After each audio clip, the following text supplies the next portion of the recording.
طريقة تغيير باسورد الواي فاي وإخفاء شبكة الواي فاي وتغيير اسم شبكة الواي فاي. يعني النهاردة هنعمل التلاتة. أول حاجة هنعملها تغيير اسم شبكة الواي فاي، بعد كده هنبدأ نعمل إخفاء لشبكة الواي فاي، بعد كده نبدأ نغير باسورد الواي فاي. طبعا الراوتر اللي احنا هنتكلم عنه H188A.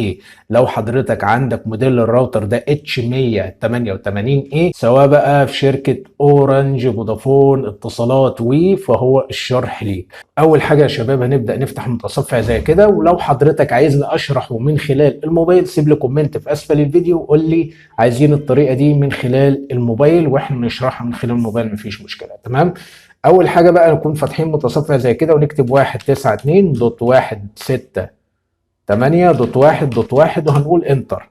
هيبدا يفتح معايا الشكل ده. تمام. هنا بيقول لك ويلكم تو اتش 188 بليز لوج ان، يعني بيقول لك مرحبا اتش 188 ايه، من فضلك ادخل. طيب اول حاجه هتبدا تمسك الراوتر بتاعك وهتقلبه في الظهر كده. اول ما تمسك الراوتر بتاعك اقلبه في الظهر، يعني اقلب الراوتر بتاعك في الظهر كده، هتلاقي حاجه اسمها يوزر نيم وباسورد.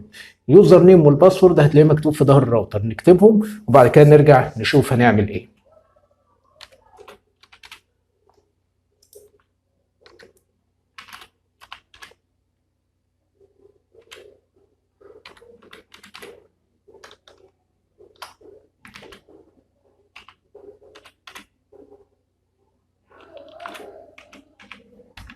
بعد كده هقول لوج ان، هيبدا يفتح معايا الراوتر بالشكل ده. اختار حاجه اسمها لوكال نتورك، من لوكال نتورك هختار حاجه اسمها دبليو لان.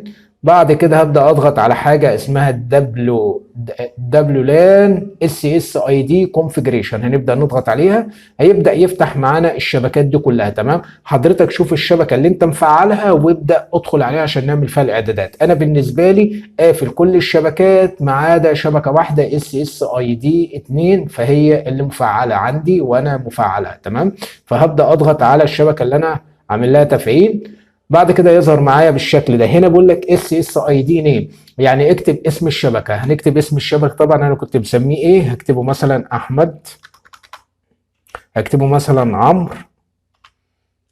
تمام كده انا غيرت اسم الشبكه بتاعتي من حرف الاي الى اسم عمرو. تمام. بعد كده في حاجه اسمها هايد اس اس اي دي. هايد اس اس اي دي خاصه باخفاء الشبكه. لو حضرتك عايز تعمل اخفاء لشبكه الواي فاي فانت هتبدا تحدد على اون، يبقى انت كده عملت اخفاء لشبكه الواي فاي.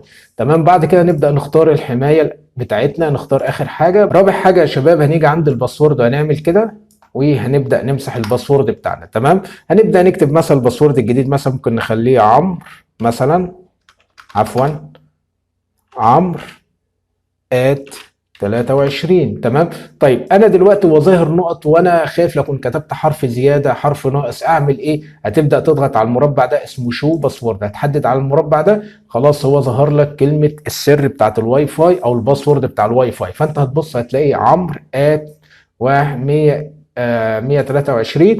ممكن تبدا تزوده تاني، تبدا تعمل مثلا حرف الاثنين مثلا، بعد كده ممكن تعمل له حرف الاي كابيتال والكلام ده كله. تبدا بقى تزود براحتك زي ما انت عايز وتبدا تكتب الباسورد اللي انت عايزه. تمام. بعد ما كتبت الباسورد عشان اسيف البيانات هبدا اضغط على حاجه اسمها ابلاي.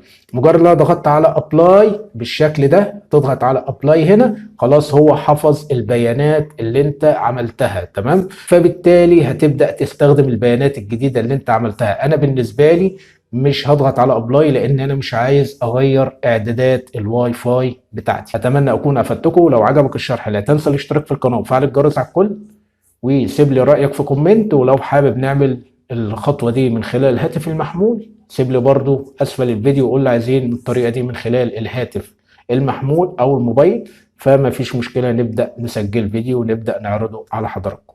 اتمنى اكون افدتكم. اشوفك في فيديو جديد. السلام عليكم.